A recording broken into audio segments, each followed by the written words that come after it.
Welcome to IHIP News. Today I'd like to discuss the fact that Elon Musk's wealth has doubled since the election. He's set for more with government contracts, and SpaceX seeks approval to turn Texas Starbase site into a new city. And I think oftentimes about this man who is the richest man in the world. Some people would say Vladimir Putin is richer, but I think we're splitting hairs there. I often think about, why is he all up in Trump's business? What's going on there? Why is he tweeting 300 times in the middle of the night? What's going on here? And so sometimes I think when you have these guys, you have to take a Freudian approach to analyzing them. And I wonder if on some level he knows that his wealth is so dependent upon these government subsidies that it causes an insecurity in him. And so he wants to go in with this Doge and act like, somehow legitimize that, yeah, the government helped me, but look at what I did. I fixed the government. Is all of this driven by some insecurity that he wouldn't be as wealthy on his own without the government's help? I certainly don't think you can overlook that, because there has got to be an explanation, and that's as good as any that I've heard. And it offends me to the core of my being that somebody with his wealth is going to talk and go into people on Social Security and say, well, we need to cut your benefits because that's government frivolousness, or veterans don't need as much care because that's frivolous spending. And it's like, you don't live in the real world. But I completely agree with the thought that there's something going on. Nobody wants to spend that much time with Donald Trump. I mean, ask Melania. Nobody wants to be with him all the time. He's babysitting, he's traveling. At first I thought, well, maybe he just wants to take over NASA. But now you're telling me he wants to create these cities. Yeah. I mean, it's out of control. Obviously, we have a ketamine issue. I don't think there's any question about that. And we have this huge ego that we have to fill all the time. So is it the wealth or the power that he finds more enticing? Right now, I'm thinking his insecurity coupled with the drug addiction makes his power and insecurity, it's just like a moth to a flame. And he and Donald Trump are just like these two mentally unwell, unstable people with no empathy, and they like it. But I just can't help but think that there's going to be a breakup at some point. I think some idea that these people just have a lot in common and they're just buddies is bullshit. Agree. You have to look, you have to follow the money. And I'm just always constantly concerned with the news story that broke that Musk was having conversations with Vladimir Putin. Musk buys Twitter. Musk jacks with the algorithms of Twitter to be very favorable to all of this cuckoo for Cocoa Puff, MAGA conspiracy bullshit, Nazi shit, anti-Semitic shit, all the racism, N-word, all the shit that's going on Twitter is abhorrent. And then he spends $250 million on Trump's campaign. And he, there's this big swinging dick competition going on between he and Bezos with their, spaceships and all this stuff. But I'm more interested in the post-psychological analysis of him, because I think that Elon owns Trump and walks him on a leash, and Trump knows it. And I think there's compromising information there from Putin to Musk. That's what I believe. I don't have any evidence for that. That's just me piecing that together. Why is Musk so, consumed with Doge? And I think there is some issue with all of the government subsidies that he's received. You would have to feel, in a sense, that you're kind of skirting the system if every electric vehicle that's sold, you get $7,500, and you just keep getting these huge checks from the federal government. And the problem with that is, where the U.S. government erred on that, is all of that went to the top. All of that went to Elon. The government needs to have regulations. It's not going to happen during Trump's reign. But if we're going to subsidize a company, we want to ensure that all of these subsidies are not concentrated with the shareholders only. If the government is going to do this, we want to monitor. If you're going to receive these subsidies, we want to monitor that it's going down the payroll, that this wealth is being, trickled down, as Republicans like to call it. And so that's an error in the way the government does this. That's something that a real Doge should take a look at.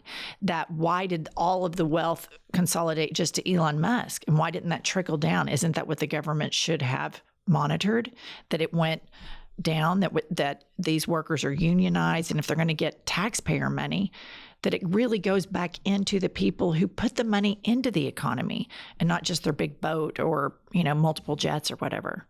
When you really analyze Elon Musk and all his fingers and all the pies, his Starlink, where he, during countries like, for example, Ukraine and Russia, where he allows it to work for Russia, but then he has dark spots in Ukraine. I mean, he's participating in massive world conflicts on a very intricate level. And like you said, he's talking to Putin all the time. So that tells me what side he's on. And then we've heard Vivek Ramaswamy, before they became the Doge buddies, saying that he, that Xi Jinping says jump and Elon Musk says how high. So that makes me wonder what's going on with that dictator. I mean, you just see a lot of red flags with Elon when it comes to dictators. And I kind of am with you. Like, he walks Trump on a leash. I wonder if they're being together all the time. It's not Trump wants to be with Elon, but Elon wants to watch Trump. Let me get back to this point. Do you think the U.S. government needs to have more accountability to its citizens when they pay out subsidies to these corporations and they monitor more where this money goes? Oh, I absolutely do. I think that's the only good thing. So my question is this: did the United States government create Elon Musk? And now they've created Frankenstein, and now he's unleashed and he's walking the biggest dipshit of a president we've ever had on a leash. And we have ownership in that. American policy has ownership in the creation of this, is what I think. Well, and it's only going to get worse with the crypto. He's all involved in crypto and the AI. I mean, the lack of regulation that we're going to have is going to make the problem you're discussing that we can see with our own eyes. I can't even imagine what it's going to be like in 4 years with the AI jump, all the crypto stuff. And I don't pretend to know anything about either one of those topics.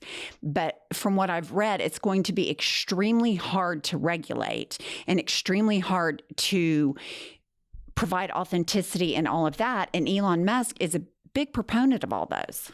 So, listeners, down in the comment section, I really want to start this conversation about what culpability the United States government, when they pay subsidies to these companies, and then all of the wealth from those subsidies is concentrated in one person.